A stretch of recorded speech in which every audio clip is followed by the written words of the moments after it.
जरा आंख बंद करके रामायण का वो एक सीन सोचिए। घना जंगल, एक कुटिया और भगवान राम की आवाज में कोई चीख रहा है, लक्ष्मण मुझे बचाओ। सीता घबराई हुई है, वो लक्ष्मण को जाने के लिए कहती है। लक्ष्मण मना करते हैं और फिर जाने से ठीक पहले वो जमीन पर अपने बाण से एक लकीर खींचते हैं, एक जादुई रेखा, लक्ष्मण रेखा। वो कहते हैं भाभी कुछ भी हो जाए इस रेखा से बाहर मत जाना। हम सब ने रामानंद सागर की रामायण में ये सीन देखा है। हम सब इस कहानी पर विश्वास करते हैं। क्या हो अगर आज मैं आपसे कहूँ कि ये एक झूठ है, एक ऐसा झूठ जो न तो महर्षि वाल्मीकि ने अपनी ओरिजिनल रामायण में लिखा है और न ही गोस्वामी तुलसीदास ने अपनी रामचरितमानस में लिखा है। ये शब्द लक्ष्मण रेखा, ये कहानी हमारे सबसे पवित्र ग्रंथों के ओरिजिनल वर्जन में है ही नहीं। हम सदियों से एक ऐसी मिलावट पर यकीन करते आए हैं जिसे बाद में, बहुत बाद में जोड़ा गया। आप सोच रहे होंगे अरे क्या फर्क पड़ता है, कहानी ही तो है। यहीं पर आप गलत हैं। ये सिर्फ एक कहानी का बदलना नहीं है, ये इतिहास के सबसे मजबूत किरदारों में से एक सीता के कैरेक्टर को बदलने की एक सोची समझी साजिश है। तो अगर ये रेखा कभी खींची ही नहीं गई तो इसे हमारी कहानियों में डाला किसने, कब, और सबसे जरूरी सवाल क्यों? इस एक मिलावट ने, इस एक झूठ ने सीता हरण की पूरी घटना का मतलब ही बदल दिया। इसने अपराधी के अपराध को कम करके विक्टिम पर ही सवाल उठा दिया। तो चलिए आपको बताते हैं कि उस दिन कुटिया में असल में क्या हुआ था। तो असल में जब हम वाल्मीकि रामायण यानी ओरिजिनल सोर्स को पढ़ते हैं तो वहाँ कोई जादुई रेखा नहीं है। जब मारीच नाम का राक्षस राम की आवाज में चिल्लाता है तो सीता सच में घबरा जाती है। एक पत्नी का अपने पति के लिए घबराना स्वाभाविक है। वो लक्ष्मण से जाने के लिए कहती है। लक्ष्मण उन्हें समझाते हैं, भाभी आप चिंता ना करें, राम अजेय है, उन्हें कोई नहीं मार सकता। ये जरूर राक्षसों की कोई चाल है। लेकिन सीता का डर उनके विवेक पर हावी हो जाता है। वाल्मीकि रामायण के अरण्य कांड के अनुसार सीता लक्ष्मण पर वो आरोप लगाती है जो कोई सोच भी नहीं सकता। वो कहती है, लक्ष्मण तुम मन ही मन मुझे पाना चाहते हो, तुम चाहते हो कि तुम्हारा भाई राम मर जाए ताकि मैं तुम्हें मिल जाऊं, इसीलिए तुम उनकी मदद के लिए नहीं जा रहे। एक तरफ भाई का आदेश था कि कुछ भी हो जाए सीता की रक्षा करनी है, उन्हें अकेला नहीं छोड़ना है। दूसरी तरफ भाभी का इतना बड़ा, इतना घिनौना आरोप। इस धर्म संकट में लक्ष्मण भारी मन से अपनी भाभी को जंगल में देवी देवताओं के भरोसे छोड़कर राम को खोजने निकल पड़ते हैं। ध्यान दीजिए, यहाँ कोई जादुई रेखा नहीं थी। यहाँ दो इंसानों के बीच डर, कर्तव्य और भरोसे के टूटने का एक बेहद दर्दनाक ड्रामा था। तो लक्ष्मण चले गए। कुटिया में सीता अकेली है। वाल्मीकि के अरण्य कांड के अनुसार रावण एक ज्ञानी, पढ़े लिखे ब्राह्मण सन्यासी का वेश बनाकर आता है। वो भिक्षा मांगता है। सीता अतिथि धर्म निभाते हुए उस सन्यासी का आदर सत्कार करती है, उसको फल फूल देती है, उससे बात करती है। यहाँ कोई लक्ष्मण रेखा नहीं थी जो रावण को रोक रही हो। और जब रावण अपने असली रूप में आया तो वो जबरदस्ती पे उतर आया। वाल्मीकि इस सीन को बिना किसी फिल्टर के बहुत साफ साफ लिखते हैं। वो लिखते हैं कि रावण सीता को उनके बालों से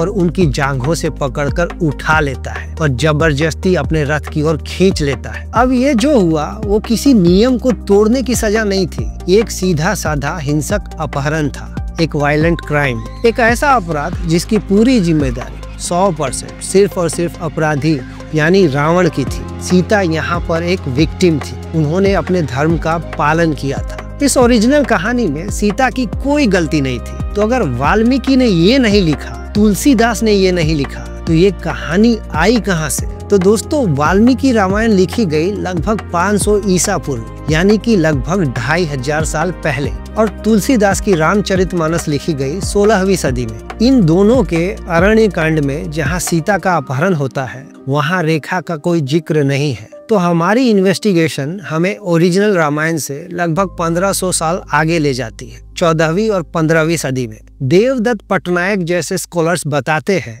कि लक्ष्मण रेखा का पहला साफ साफ जिक्र हमें रीजनल रामायणों में यानी कि 14वीं सदी की तेलुगु भाषा की रंगनाथ रामायण और 15वीं सदी की बंगाली कृतिवास रामायण में मिलता है। ये दोनों ग्रंथ वाल्मीकि रामायण के 1000 साल से भी ज्यादा समय बाद लिखे गए। और मजे की बात यह है कि इनमें भी कहानी एक जैसी नहीं है। रंगनाथ रामायण में लक्ष्मण सीता की सुरक्षा के लिए एक नहीं बल्कि 7 रेखाएं खींचते हैं। वहीं कुछ ओडिया वर्जन में 3 रेखाओं का जिक्र है। ये अलग अलग वर्जन ही इस बात का सबसे बड़ा सबूत है कि ये एक फिक्स कहानी नहीं थी, ये एक लोक कथा की तरह विकसित हुई, जिसे अलग अलग लोगों ने अपनी जरूरत के हिसाब से बदला है। तो सवाल ये है कि आखिर 14वीं-15वीं सदी के समाज को इस झूठ की, इस मिलावट की क्या जरूरत पड़ी? तो इसका जवाब हमें कहानी में नहीं मिलता, उस दौर के इतिहास में मिलता है। 13वीं से 15वीं सदी का मध्यकालीन भारत वो दौर था जब भारत में महिलाओं की स्थिति में भारी गिरावट आ रही थी। पर्दा प्रथा, बाल विवाह और महिलाओं की आजादी पर हर तरह की पाबंदियां बढ़ रही थी। महिलाओं को घर की 4 दीवारी तक सीमित किया जा रहा था और ये माना जा रहा था कि उन्हें हमेशा पुरुषों के संरक्षण की जरूरत है। समाज असल जिंदगी में महिलाओं के लिए एक रेखा खींच रहा था और कहानी ने वही किया जो समाज कर रहा था। लक्ष्मण रेखा की कहानी उस दौर की सामाजिक सच्चाई का एक आईना बन गई। यह कहानी उस समय के पुरुष प्रधान समाज को एक दिव्य या पौराणिक बहाना देती थी। यह कहानी कहती थी कि देखो, जब सीता जैसी देवी ने भी एक पुरुष द्वारा खींची गई रेखा को लांघा तो उनके साथ कितना बड़ा अनर्थ हो गया। सोचिए, ये कितना शक्तिशाली संदेश था। ये उस दौर में महिलाओं पर लगाई जा रही पाबंदियों को, उनके घरों में बंद किए जाने को सही ठहराता था। लक्ष्मण रेखा का असली मकसद सीता के अपहरण की कहानी को बदलना नहीं था, इसका असली मकसद खुद सीता को बदलना था। इस एक मिलावट ने सीता को एक हिंसक अपराध की पीड़ित से एक नियम तोड़ने वाली बना दिया। इसे ऐसे समझिए, अगर किसी औरत के घर में चोरी हो जाए तो क्या आप चोर को पकड़ेंगे या उस औरत को डांटेंगे कि तुम्हारे घर का ताला क्यों कमजोर था? वाल्मीकि की ओरिजिनल कहानी चोर यानी रावण को 100% जिम्मेदार ठहराती है, लेकिन ये नई लक्ष्मण रेखा वाली कहानी बड़ी चालाकी से अपहरण की जिम्मेदारी का एक छोटा सा हिस्सा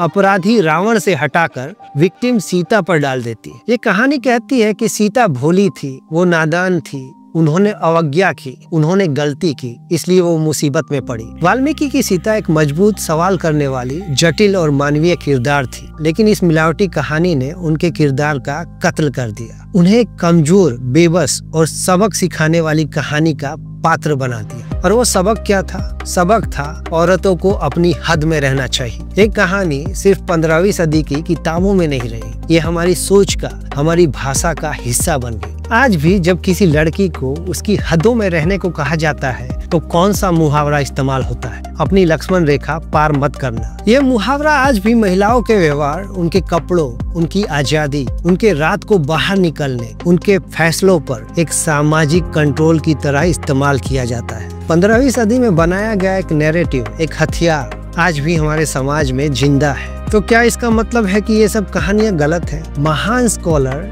A.K. रामानुजन हमें एक अलग नजरिया देते हैं। अपनी मशहूर किताब 300 रामायण में वो बताते हैं कि कोई एक असली रामायण नहीं है, बल्कि हजारों रामायण है। हर समाज, हर भाषा, हर दौर अपनी जरूरतों और अपनी सोच के हिसाब से कहानी को दोबारा कहता है। मतलब ये हुआ कि रामायण एक पत्थर की लकीर नहीं है, ये एक बहती हुई नदी की तरह है जो समाज के साथ साथ अपना रास्ता बदलती रहती है। और लक्ष्मण रेखा का आविष्कार इस बात का सबसे बड़ा सबूत है। तो अंत में असली सवाल ये नहीं है कि लक्ष्मण ने रेखा खींची थी या नहीं, सबूत साफ है, नहीं खींची थी। असली सवाल ये है कि 15वीं सदी के समाज को उस रेखा की जरूरत क्यों पड़ी और आज 21वीं सदी में हमें कौन सी अदृश्य रेखाओं के अंदर रहने पर मजबूर किया जा रहा है और वो रेखाएं खींच कौन रहा है। तो इसी सवाल के साथ इस वीडियो को यहीं खत्म करते हैं और आपसे मिलते हैं धर्म, विज्ञान या फाइनेंस के किसी ऐसे ही जानकारी भरे टॉपिक के साथ। नमस्कार।